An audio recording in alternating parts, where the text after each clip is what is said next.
네, 2020년 11월 26일 해외 선물 핫이슈 살펴보도록 하겠습니다. 전일 FOMC 회의가 있었습니다. 회의록 공개가 있었어요. FOMC 의사록 공개 자체는 회의를 한 후, 이제 일정 기간이 지난 뒤, 이제 회의에 대한 내용 자체를 공개하는 겁니다. 여러분들. 자, 11월에 있었던 회의 자체를 일정 기간에 공개하는 기간이 어제 한국 시간으로 11월 25일이었다. 이렇게 생각하시면 될 것 같아요. 자, 근데 이제 회의록이라는 거는 이 자세한 내용 자체가 어떻게 나오는지, 자세한 내용이 어떻게 이루어졌는지, 회의에서 어떤 내용이 오고 갔는지, 이런 거를 이제 공개를 하는 거다 보니까 다소 조금 앞으로에 대한 방향성 자체를 확보할 수가 있어요. 그렇기 때문에 연준에서 연말까지 할 수 있는 행보, 12월에 어떤 제시를 할 수 있을지, 이 부분을 초점을 맞추는 겁니다. 자, 회의 내용 보도록 하겠습니다. 자, 어떤 형식이든 연준이 개입해 줄 것으로 기대라는 평가가 이루어져 있습니다.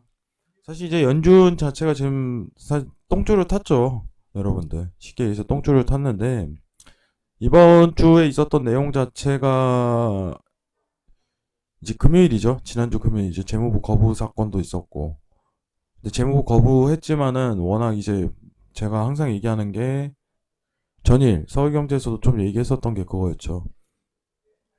말년병장이라고. 말년병장.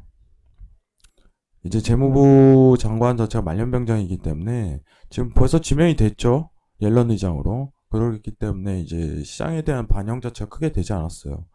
재무부에서 이제 부양책에 대한 돈을 지원을 해줘야 되는데 이거를 거부한 거에 대해서 시장 반영 자체가 크게 형성되지 않고 앞으로 옐런이 어떤 식으로 운영이 될지 그에 좀 더 초점이 맞추겠죠. 내년 들면 이제 바이든 정부 들어서는데 상황이 어쩔 수 없다고 보고 있습니다. 자, 회의 내용 이제부터 보도록 할게요. 25일 공개된 11월 FOMC 의사록에서는 자산 매입 관련 속 논의가 진행되었지만 위원들은 자산 매입 속도와 그 구성에 즉각적인 조정이 필요하지 않다고 판단하고 있음이 확인되었다. 자, 조정이 이제 아직까지는 필요하진 않다. 매입 속도에 대해서는 더 빨리 매입하고 줄이고 이 부분은 아직 필요하지 않다. 자, 12월 FOMC에선 자산 매입 관련 조정 기대감은 다소 줄어들었다. 최근 다수의 연준이 필요한 경우 자산 매입 프로그램의 조정에 나서겠다고 발언한 점을 고려한다면 연준의 넥스트 스텝은 자산 매입 조정이라는 점이 확실시하다. 자, 그러면 전체적으로 평가를 해보도록 할게요. 뭐 다음 스텝 자체는 이제 매입, 채권 매입에 대한 조정. 어떻게 보면은 국채, 이제 MBS, 회사채 이렇게 세 가지로 주로 이루는데 뭐 단기 유동성 자금도 있겠죠. 단기 유동성 채권. 근데 중요한 것 자체가 이 구성에 대해서 이제 조정을 할 가능성, 더 추가적으로 매입을 할지 이 부분이 초점이에요. 사실 이제 회사채 매입은 거의 안 하고 있다가 이제 연말까지로 좀 설정이 돼 있죠. 2020년 12월 말까지 설정이 좀 돼 있습니다. 근데 이건 어차피 다시 할 가능성이 굉장히 높아요. 옐런 의장 들어서면은 이 부분 참고하시고 시장 자체가 12월 말까지는 아직 큰 기대감은 없다. 기대감은. 하지만 다음 스텝이 이루어진다면은 넥스트 스텝이 이루어진다면은 다음은 자산 매입에 대한 조정이다. 이 채권 구성에 대한 조정을 할 것이다. 이렇게 평가를 하는 거예요. 더 추가적인 이제 확보가 이루어진다면은 모든 달러는 하방을 찍을 것이고 나스닥은 상방을 찍으실 것이라는 추세적인 변화가 일어나는 거죠. 그죠? 이게 중기적으로 좀 일어날 가능성이 높아요. 연준에서 이런 발언을 하게 된다면은. 자, 그러면은 자산 매입에 대한 포커스라든가 이제 국채 발행이라든가 국채에 대한 부분을 진행을 한다면은 그 다음 단계에서는 이제 오퍼레이션 트위스트라든가 자산 매입 규모 확대 그리고 YCT 등 이 연준에 대한 정책 가능성이 놓여 있다. 이렇게 간단하게 평가를 하고 있습니다. 뭐 어제 사실 이제 FOMC 의사록 자체는 크게 시장 반영이 되지 않았어요. 너무 이제 불보듯 뻔하니까 제가 일전부터 얘기했던 게 이제 채권 매입에 대한 어떤 그 추가적인 매입이라든가 이런 부분을 더 진행할 가능성이 굉장히 높다고 평가를 했었는데, 뭐 그 현실적으로 드러난 거죠. 굉장히 중요하지 않은 회의였습니다. 11월 자체가. 12월도 마찬가지로 흘러갈 가능성이 굉장히 높다. 이렇게 평가를 드리도록 할게요. 간단하게 평가를 드리겠습니다.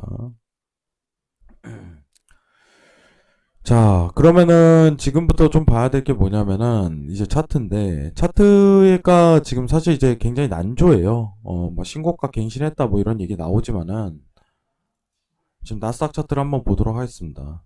기존에 제가 봤던 이제 추세적인 부분 자체가 이 부분인데, 이제 이탈 관점 자체가 다소 나왔음에도 불구하고 다시 들어간다는 거는 이제 상방에 대한 분위기보다는 추세에 대한 확장 분위기로 좀 연출할 가능성이 굉장히 높아요. 그렇기 때문에 기존 노란색 병렬형 채널에서 추세 자체가 확대가 이루어졌을 가능성이 굉장히 높다고 평가하면서 다음 추세에 대한 확대 라인 자체로 지금 상황 자체 측정하시는 게 굉장히 좋다고 평가를 하기 때문에 이 다음 파란색 채널 파동으로 보는 게 유리하다 이렇게 평가를 드리도록 할게요. 지금 상승에 대한 랠리는 다소 이어갈 수 있겠죠. 상승에 대한 랠리를 이제 추세 확장에 대한 개념을 이어간다면은 당분간 우상향에 대한 코스 자체를 이어갈 가능성 굉장히 높은데, 중요한 거는 여러분들 지금 오늘 당일 이제 고점 분위기 연출 가능성도 지금 충분히 제기가 된다는 걸 인식하셔야 돼요. 상승형 장에서도 하방에 대한 가능성이 뿜어져 나오기 때문에 지금 RSI에 대한 지표 자체를 본다면은 오늘 당일 고점 가능성 굉장히 시사하는 분위기죠. 예. 어떻게 보면은 이제 여러분들 전 RSI 이탈값까지 나온다면은 그때부터 하방에 대한 코스 자체를 좀 봐도 무방할 것 같아요. 지금 4시간 봉이니까 여러분들 참고를 하시고요. 1시간 봉으로 연출을 보더라도, 지금 1시간 봉입니다. 여러분 1시간 봉이에요. 이거 바꾼 거예요. 이게 4시간 봉이에요. 4시간 봉. 1시간 봉으로 보셔도 됩니다. 1시간 봉상으로는 고점 가능성이 제기가 된다. 그러나 지금 보시면은 틱 차트에 대한 구성 자체로 보시게 된다면은, 자, 채널이 이쁘게 그려지죠. 상황이. 채널이. 실시간 상황 보시면 채널이 이쁘게 그려집니다. 자, 1차, 2차, 3차. 1차, 2차, 3차. 이탈 나오면 부러집니다. 하방으로 들어갑니다. 상황 자체가. 전일 제가 봤던 포인트 자체가 이제 12,050포인트 이탈 나오면 그때까지 이제 매도로 들어가자. 이탈 안 나왔죠. 예, 볼 필요 없는 거예요. 똑같습니다, 오늘. 여러분들. 오늘 포인트는 12,150포인트입니다. 12,150포인트 이탈 나오면 그때부터 매도예요. 아시겠죠? 차라리 이게 지금 상황에서 낫습니다. 최근 어떻게 보면은 지금 매수만 볼 수는 없는 국면이 매수 매도에 대한 반복 구간이기 때문에, 그죠? 앞으로 이 형태가 주를 이룰 거예요. 12월 말로. 채널상은 우상향을 그리고 있지만은 여러분들 이게 박스권이나 다름없습니다. 추세적인 분위기는 아니에요. 그렇기 때문에 이 부분은 연출하고 보셔야 됩니다. 자, 오늘 의사록 공개 봤는데 최종 결론 별 내용 없었다. 시장 반영에 대한 여부 측정되지 않는다. 12월 말까지는 이어질 것이다. 아직까지 차트는 박스 구성형이다. 이렇게 평가하시면 될 것 같습니다. 여러분들. 자, 오늘 수고 많으셨고 기본적으로 자료 관련해서는 네이버 카페 퓨처원을 통해 들어오시면은 추가적인 자세한 이제 정책 얘기도 나열되어 있으니까 참고하시고, 데일리 국내 선물 해외 선물 차트 분석에 대한 내용이 담겨 있습니다. 여러분들 이 부분 꼭 참고하시기 바랍니다. 자, 이상 영상 마치겠습니다. 감사합니다.